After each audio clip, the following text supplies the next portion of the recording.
100 रुपए से बन जाओ करोड़पति। क्या ये संभव है? सुनने मजाक लग रहा होगा, पर भाई साहब ये मजाक नहीं है, मैथ्स है और डिसिप्लिन का मैजिक है। हर महीने बस 100 रुपए, यानी कि एक समोसा कम, एक चाय कम, और वक्त के साथ वही 100 रुपए करोड़ों में बदल सकता है। क्योंकि देखिए, इन्वेस्टमेंट में पैसा नहीं, टाइम और कंसिस्टेंसी ज्यादा काम करती है। आज मैं आपको स्टेप बाय स्टेप समझाने वाला हूं कि सिर्फ 100 रुपए से म्यूचुअल फंड में शुरुआत करके कैसे एक आम आदमी एक्स्ट्राऑर्डिनरी बन सकता है। पार्ट बाय पार्ट समझाऊंगा, पार्ट बाय पार्ट। पहला पार्ट है द माइंडसेट शिफ्ट, मैंने नाम दिया है। क्यों? पहले दिमाग ये सेट कर लो कि mutual fund get rich quick scheme नहीं है, ये गेट रिच श्योर स्कीम है। बस पेशेंस चाहिए। लोग सोचते हैं कि 100 रुपए में क्या होगा भाई साहब। अरे भैया, वही सोच मिडिल क्लास को गरीब रखे हुए अब तक। बड़ा पैसा छोटी आदत से ही शुरू होता है। पार्ट 2 समझाता हूं, द पावर ऑफ कंपाउंडिंग। अब सुनो, असली मैजिक यहीं से शुरू होता है। कंपाउंडिंग मतलब इसको आप मान लो 100 रुपए की SIP अगर हर महीने आपने किया, अब अगर 15% का कैगर CAGR मान लो, जो डिसेंट इक्विटी म्यूचुअल फंड दे ही देते हैं लंबे समय में, तो 30 साल के बाद वो 100 रुपए पर मंथ बन जाएगा लगभग 23,50,000। और अगर 100 रुपए नहीं 1,000 रुपए पर मंथ इन्वेस्ट किया होता तो बन जाता 2.3 करोड़। और 10,000 इन्वेस्ट किया होता तो भाई साहब बन जाते 23 करोड़। ये कोई फैंटेसी नहीं है, ये मैथ्स है। कंपाउंडिंग का फॉर्मूला देखो भैया, सिंपल है। पैसा पैसा बनाता है और पैसा बनाता है। अब पार्ट 3 समझाता हूं, हाउ टू स्टार्ट कैसे करना है। देखो, प्रैक्टिकली बात करता हूं मैं। 100 रुपए से इन्वेस्ट कैसे करके करोड़पति बना जाए। कोई भी ट्रस्टेड म्यूचुअल फंड ऐप खोल लो। ग्रो हो गया, जीरोधा हो गया, कुबेरा हो गया, पेटीएम हो गया, ऐसे कई सारे ऐप हैं। उस पर KYC करो, आधार पैन लगाओ, 2 मिनट का काम है भैया। फिर SIP स्टार्ट कर क्लिक करो और 100 रुपए डाल दो, बस हो गया काम। अब हर महीने ऑटो डेबिट होने दो और भूल जाओ कि पैसा आपने वहां फिक्स कर रखा है। मार्केट गिरे तो और खरीदो, बढ़े तो एंजॉय करो, क्योंकि SIP का फंडा है डिसिप्लिन ओवर टाइमिंग। अब पार्ट 4, कहां इन्वेस्ट करना है। इतनी सारी बातें तो बता दी। सवाल यह है कि कौन सा म्यूचुअल फंड चुनना चाहिए अपने को। तो लॉन्ग टर्म अगर आपका गोल है, लॉन्ग टर्म के लिए इंडेक्स फंड जैसे निफ्टी 50, सेंसेक्स फंड, इनको आप चुन सकते हो, क्योंकि ये पूरे देश की इकोनॉमी में इन्वेस्ट कर रहे होते हैं।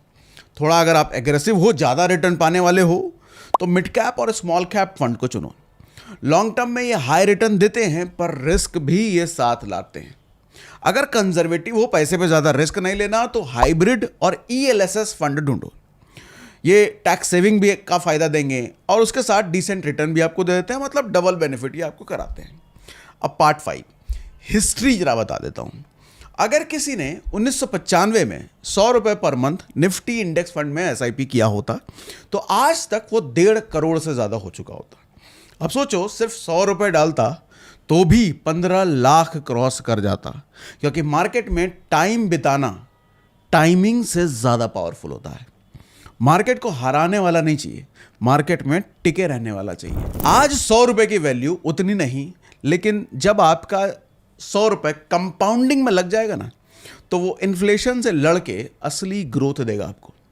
बैंक में 100 रुपए रखने से आपको 3% मिलेगा, म्यूचुअल फंड में रखने से 12 से 15%, मतलब आपका पैसा हर 5 साल में दोगुना होगा। अब पार्ट 7 सुनो, बोनस। 100 रुपए से 1 करोड़ कैसे बनेगा। चलो इसको नंबर के हिसाब से आपको दिखाता हूं। मान लो 15% कैगर मिलता है CAGR, और हर महीने आपने 100 रुपए इन्वेस्ट करे, तो करोड़ तक पहुंचने में आपको लगेगा लगभग 40 साल। अब 100 रुपए बढ़ाकर अगर आपने 500 कर दिया, तो समय घट के हो जाएगा सिर्फ 28 साल। 1,000 किया तो सिर्फ 22 साल में आप करोड़पति बन जाओगे। मोरल क्या है? अमाउंट नहीं, कंसिस्टेंसी मैटर करता है, क्योंकि हर साल इनकम बढ़ती है, तो SIP भी बढ़ाओ उसी के अकॉर्डिंग ना। और इसी को कहते हैं स्टेप अप SIP। हर साल बस 10% अगर आपने अमाउंट बढ़ा दिया SIP का, फिर खेल देखो। अब पार्ट 8 सुनो, कॉमन मिस्टेक्स क्या करते हैं लोग। सबसे बड़ी गलती जो लोग करते हैं वो भी बताता हूं। मार्केट जब गिरता है तो लोग SIP बंद कर देते हैं। रिटर्न कम दिखा तो स्कीम बदल देते हैं और फिर बोलते हैं म्यूचुअल फंड सही नहीं चल रहा भैया। भाई साहब, म्यूचुअल फंड सही है, गलत है तो आपके पेशेंस की शॉर्टेज। कंपाउंडिंग उनके लिए काम नहीं करती जो बीच में ब्रेक ले लेते हैं। अब पार्ट 9 सुनो कि भैया how to think like a investor. देखो, हर एसआईपी को एक्सपेंस नहीं सीड मानो, मतलब बीज।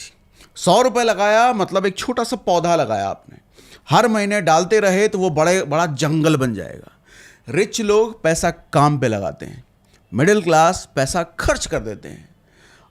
अब आप सोचो कि आपको किसकी तरह बनना है। अब 10वें पार्ट पे आता हूं, एग्जाम्पल थोड़ी स्टोरीज बताता हूं, रिलेटेबल आपके लिए लगेगा। हमारे सर्कल में एक रवि है, एक चाय स्टॉल वाला, मतलब चाय स्टॉल वाला जिसने 2010 में 100 रुपए डेली बचाकर म्यूचुअल फंड में एसआईपी शुरू करी। 15 साल बाद उसका कॉर्पस 9 लाख क्रॉस कर गया। आज वही एसआईपी 1000 पर मंथ तक बढ़ा चुका है। वो अपने बेटे की एजुकेशन म्यूचुअल फंड से ही कराने वाला है, क्योंकि उसने सही टाइम पे इन्वेस्ट नहीं किया, उसने लंबा टाइम इन्वेस्ट किया। अब कंक्लूजन क्या है?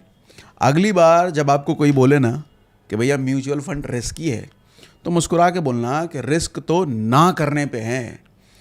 तो आज ही एसआईपी ज़रूर शुरू करो, 100 रुपये 500 रुपये जितना हो सके, क्योंकि अमाउंट नहीं आदत करोड़पति बनाती है। और याद रखो, वक्त सबसे बड़ा इन्वेस्टर है, बस उसको चांस देना सीख लो।